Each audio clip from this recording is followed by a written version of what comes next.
শুভেচ্ছা,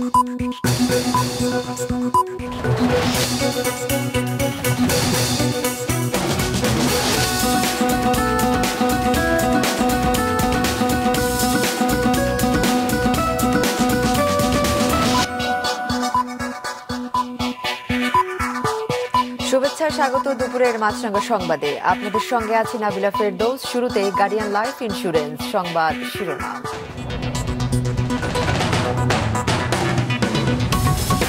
গাজীপুরে থেমে থাকা তেলবাহী ট্রেনের সঙ্গে যাত্রীবাহী ট্রেনের সংঘর্ষ, 11টি বগি লাইনচ্যুত, কয়েকজন আহত, রেল চলাচল বন্ধ।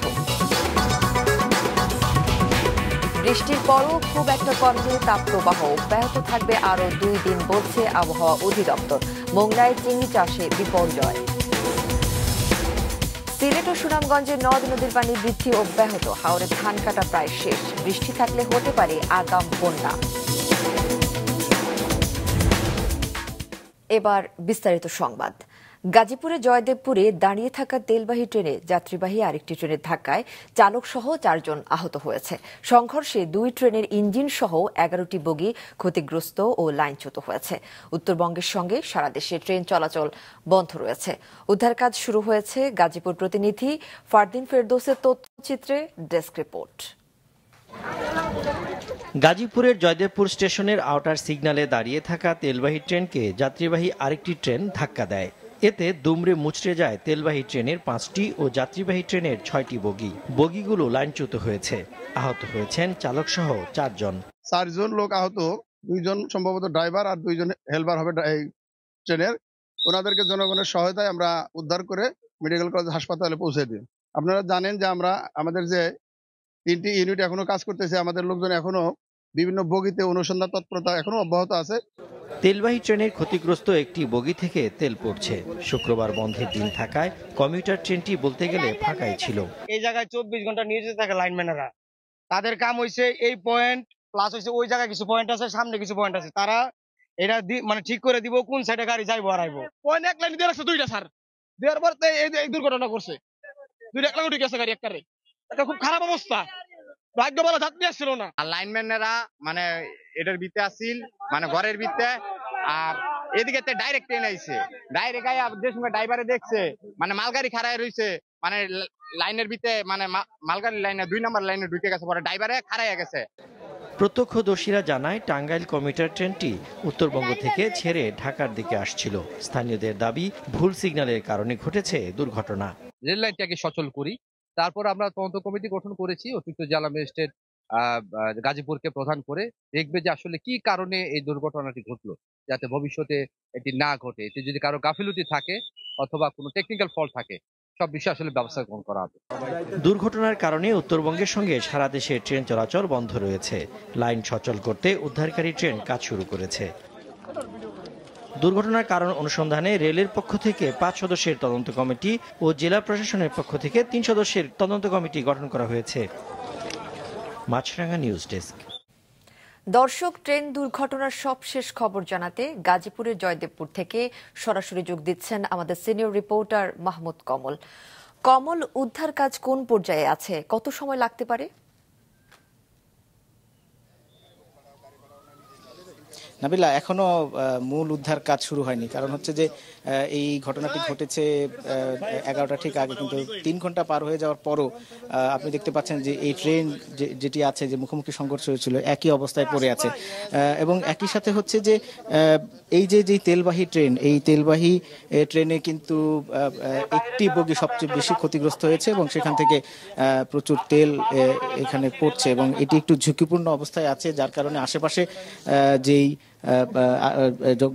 মানুষজন আছে তাদেরকে এই এলাকা থেকে একটু দূরে সরে যেতে বলা হয়েছে। এই কারণে সরে যেতে বলা হয়েছে যেহেতু এই বগিটি থেকে তেল পড়ছে, সেটি একটু যেহেতু প্রচণ্ড রোদ কিংবা কোনো কারণে যদি, যেহেতু জ্বালানি এটা ধারণা করা হচ্ছে এটি ডিজেল, একটু যদি কোনো কারণে আগুন ধরে যাওয়ার কোনো মানে প্রবণতা তৈরি হয় তাহলে একটা বড় বিপদ হতে পারে, যার কারণে এখান থেকে মানুষজনকে দূরে সরে যেতে বলা হয়েছে। আমরা অনেকক্ষণ ধরে শুনছি যে উদ্ধারকারী একটি ইঞ্জিন এসে এটিকে উদ্ধার করার কথা, কিন্তু এখনো পর্যন্ত আমরা আসলে দেখছি না যে কোনো ইঞ্জিন এসছে এটি উদ্ধারের জন্য।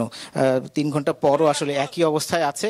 এখানে যে যাত্রীবাহী ট্রেন আছে সেটি বগি হচ্ছে এখানে 5টি, এবং বলা হচ্ছে যে যেটি তথ্য আমরা পেয়েছি যে তেলবাহী যেই মালবাহী যে ট্রেনটি ছিল সেখানে প্রায় 24 থেকে 25টির মতো এখানে এই কন্টেইনার আছে তেলের। এবং এই ট্রেনের যেই কর্তৃপক্ষ আছে তারা আসছেন, শুনছি যে তারা এসে একটু প্রাথমিক পর্যবেক্ষণ করছেন যে কি কারণে এই ঘটনাটি ঘটলো। এবং এর মধ্যে আমরা দেখেছি যে এমনিতে ট্রেন চলাচল যেটি আছে এই পাশের যে লাইনটি আছে সেই লাইন দিয়ে কিছুক্ষণ আগে ঢাকা থেকে একটি ট্রেন উত্তরবঙ্গের দিকে গেছে, এবং আরেকটি ট্রেনকে আমরা দেখেছি যে ঢাকামুখী যেতে, মানে এই একটি ট্রেন লাইন আসলে ব্যবহার করা হচ্ছে ট্রেন চলাচলের জন্য। আপাতত বলা যায় যে ট্রেন চলাচল কিছুটা হলেও চলাচল করছে আর কি, স্বাভাবিক অবস্থায় আসতে হয় তার একটু দেরি হবে, তবে উদ্ধার কাজের এখন। কমল, আপনাকে ধন্যবাদ। গাজীপুরে জয়দেবপুর থেকে ট্রেন দুর্ঘটনার খবর জানাচ্ছিলেন মাহমুদ কমল। নিজেই টিকিট কেটে আবারও চক্ষু পরীক্ষা করালেন প্রধানমন্ত্রী শেখ হাসিনা। সকালে রাজধানীর আগারগাঁওয়ে জাতীয় চক্ষু বিজ্ঞান ইনস্টিটিউটে ও হাসপাতালে আউটডোরে যান প্রধানমন্ত্রী। সেখানে 10 টাকায় টিকিট কেটে সাধারণ রোগীর মতোই চক্ষু পরীক্ষা করান তিনি। এই হাসপাতালে তিনি নিয়মিত এভাবে চিকিৎসা গ্রহণ করেন। বৃষ্টির পরও সেভাবে কমেনি তাপমাত্রা। দেশের বিভিন্ন অঞ্চলে চলমান তাপপ্রবাহ অব্যাহত থাকতে পারে আরও অন্তত 2 দিন। 6 মে দেশের বেশিরভাগ জায়গায় বৃষ্টির পর মিলতে পারে কিছুটা স্বস্তি, জানিয়েছে আবহাওয়া অধিদপ্তর। এ মাসে রয়েছে একটি ঘূর্ণিঝড়ের আভাস। মাসুক রাহাতের রিপোর্ট। টানা তাপপ্রবাহের পর বৃহস্পতিবার রাজধানী ঢাকা সহ দেশের অনেক এলাকায় হয়েছে এমন স্বস্তির বৃষ্টি। তবে এরপরও তাপমাত্রা সেভাবে কমেনি। রাঙামাটি ও সিলেট ছাড়া দেশের বেশিরভাগ জেলায় দিনের তাপমাত্রা রয়েছে 36 ডিগ্রি সেলসিয়াসের উপরে। আবহাওয়া অধিদপ্তর জানিয়েছে দেশের বিভিন্ন অঞ্চলে চলমান তাপপ্রবাহ আরো অন্তত 2 দিন অব্যাহত থাকতে পারে। 6 মে দেশের অধিকাংশ এলাকায় ঝড়সহ বৃষ্টির পর মিলতে পারে স্বস্তি। মৃদু থেকে তীব্র তাপপ্রবাহ অব্যাহত রয়েছে। এর মধ্যে রাজশাহী, পাবনা, যশোর, চুয়াডাঙ্গা এবং কুষ্টিয়া জেলার উপর দিয়ে তীব্র তাপপ্রবাহ বয়ে যাচ্ছে। আরও 2 দিন থাকবে, 4-5 তারিখ থাকবে। এটা 6 তারিখ থেকে এটা অনেক জায়গাতে প্রশমিত হবে।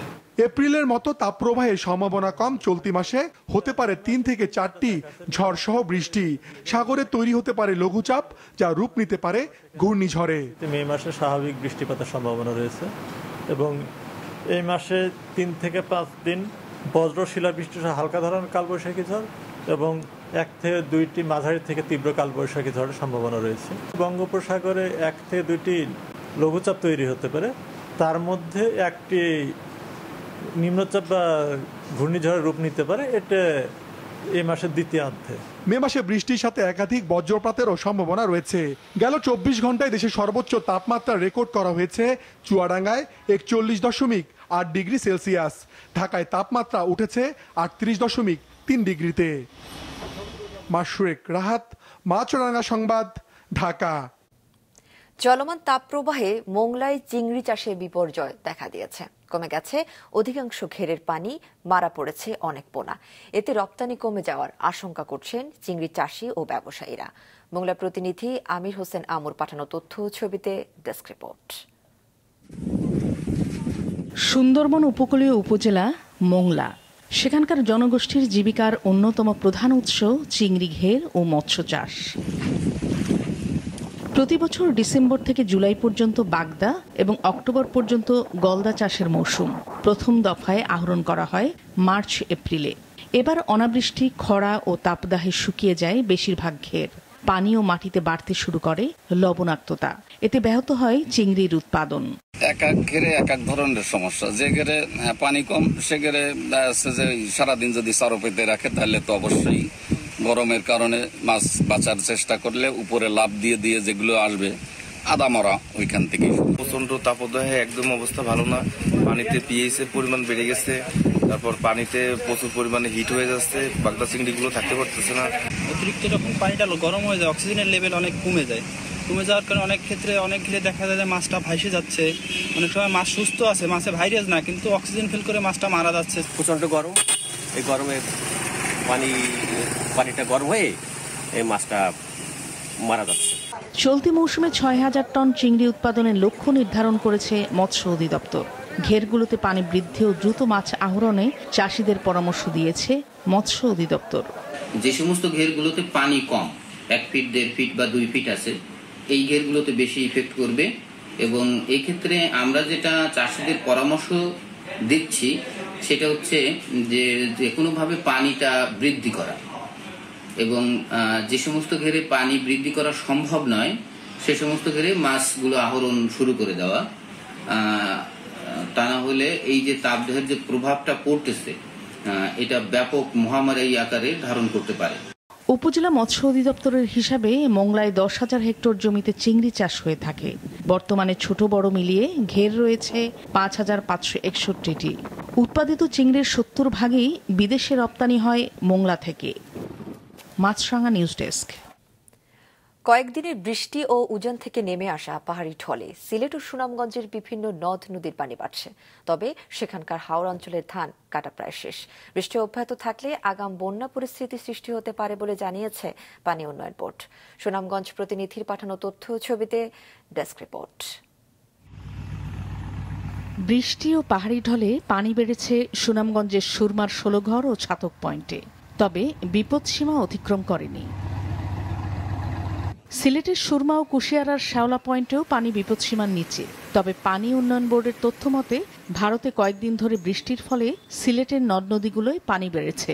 গতকাল সুরমা নদীর কানাইঘাট এবং সারি নদীর জৈন্তাপুরের সারিঘাট পয়েন্টে পানি শুষ্ক মৌসুমের বিপদসীমা অতিক্রম করে। ফ্লাড ফোরকাস্টিং অ্যান্ড ওয়ার্নিং সেন্টারের সর্বশেষ তথ্যানুযায়ী সুনামগঞ্জ জেলার পানি সাম্প্রতিক সময়ে খুব দ্রুত বৃদ্ধি পাবে এবং গত 24 ঘন্টায় সুনামগঞ্জ জেলার সুরমা নদীর পানি আনুমানিক 0.5 মিটার বৃদ্ধি পেয়েছে। নদীর পানি বৃদ্ধি পাওয়াটায় এটিকে অনেক মৎস্যজীবী তাদের জন্য আশীর্বাদ হিসেবে দেখছেন। এদিকে নদ নদীর পানি বাড়ার আগেই সুনামগঞ্জের নলুয়া, কাংলা, শনি সহ প্রায় সব হাওরের নিচু এলাকার ধান কাটা শেষ। এখন উঁচু এলাকার কিছু অংশের অবশিষ্ট ধান কাটছেন কৃষকরা। বন্যার প্রকোপ এড়াতে পারায় তাদের সবার মুখে তৃপ্তির হাসি। একই পরিস্থিতি সিলেটের হাওরেও। এই কিস্তি যে বৈশাখীটা দিছে, খুব সুন্দর বৈশাখীটা দিছে, আনন্দভাবে তুলছি। আর তুরাতুরি যেটা আছে বাকি দিনে তুলিলিমু। এখন ধান তুলা শেষ, আমরা এখন মাছ চাষের বারবার লাগে ফাইনে আইলে আমরা ভালোই। কৃষি সম্প্রসারণ অধিদপ্তরের তথ্য মতে 2 জেলারই হাওড়া অঞ্চলের 98% বেশি ধান কাটা শেষ। বন্যার আগেই অবশিষ্ট ধান ঘরে তুলতে পারবে বলে আশাবাদ জানান সংশ্লিষ্ট কর্মকর্তারা। সিলেট ও সুনামগঞ্জের হাওরে এবার বোরোর বাম্পার ফলনের আশা করছেন সংশ্লিষ্টরা। মাছরাঙা নিউজ ডেস্ক।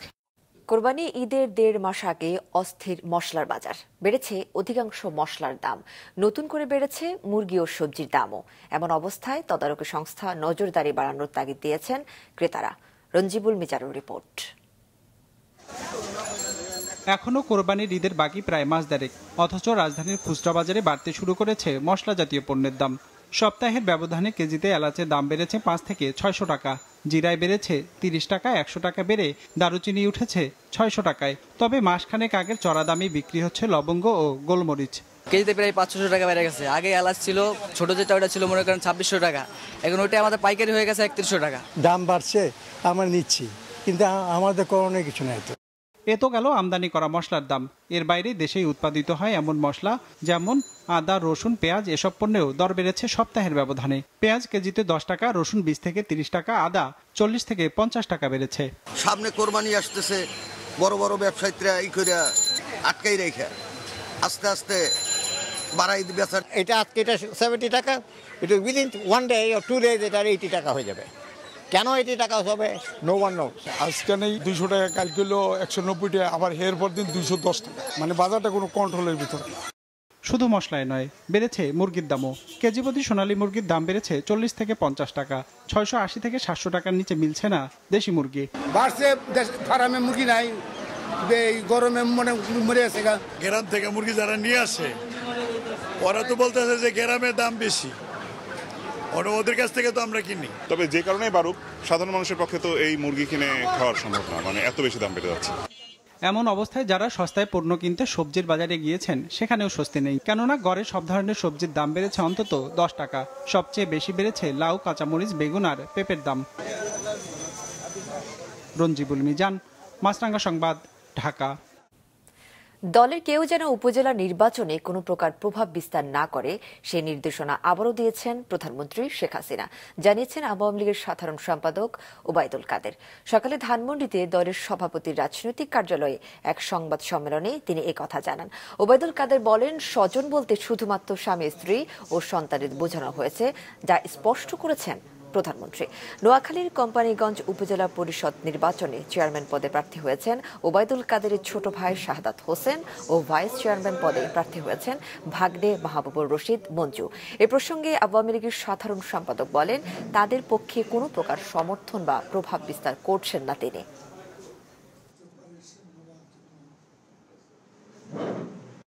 আমার স্বজনও একজন প্রার্থী হয়েছে, আমার পার্টির কারো এর সাথে কোনো সংযোগ নেই, নেতৃস্থানীয় কারো সমর্থন নেই, আমার সমর্থনের তো প্রশ্নই উঠে না। কাজে আর এটা শেষ পর্যন্ত সরে যাবে না এটাও বলা যায় না। পার্টির সভাপতির যে গাইডলাইন্স, এটা যদি আমি মুখে একটা বলবো, কাজে করবো আরেকটা, এই নীতিতে আমি বিশ্বাসী নয়। অসহ্য এই গরমে বস্তিবাসীদের কিছুটা স্বস্তি দিতে রাজধানীর 11টি বস্তিতে 9টি কুলিং জোন করা হবে বলে জানিয়েছেন ঢাকা উত্তর সিটি কর্পোরেশনের মেয়র আতিকুল ইসলাম। সকালে রাজধানীর উত্তরা 4 নম্বর সেক্টরের কল্যাণ সমিতি মাঠে ওয়াকওয়ে উদ্বোধনের সময় তিনি একথা জানান। মেয়র বলেন, 35,000 নিবন্ধিত রিকশা চালককে ক্রমান্বয়ে ছাতা দেওয়ার পাশাপাশি খাবার, স্যালাইন ও পানির বোতলও দেওয়া হচ্ছে। এছাড়া এই গরমের সবচেয়ে বেশি কষ্টে আছে বস্তিবাসী, তাদের কিছুটা স্বস্তি দিতে বস্তিগুলোতে কুলিং জোন করা হবে, যেখানে ফ্যান ও খাবার পানির ব্যবস্থা থাকবে। এসব উদ্যোগে বিত্তবান ও বাড়িওয়ালাদের অংশগ্রহণের অনুরোধ জানান তিনি। এই মুহূর্তে বস্তিবাসীদের একটু আরামদায়ক দরকার, কারণ বস্তিবাসীরা কিন্তু খেটে খাওয়া মানুষ। এজন্য আমি অলরেডি বলেছি গতকাল ইমিডিয়েটলি আমার সমাজ উন্নয়ন ডিপার্টমেন্টকে যে 9টি জায়গায় ইমিডিয়েটলি বস্তিবাসীদেরকে একটু কুলিং জোন করে দেওয়ার জন্য। এবং আসুন আমরা সবাই মিলে উদারত আহ্বান জানাবো, আমরা যে গাছ লাগাচ্ছি তার পাশাপাশি আপনারাও যেন এই গাছগুলোকে যেন যত্ন নেন। শেষ করছি দুপুরের সংবাদ, যাবার আগে গার্ডিয়ান লাইফ ইন্স্যুরেন্স সংবাদ শিরোনামগুলো আরো একবার।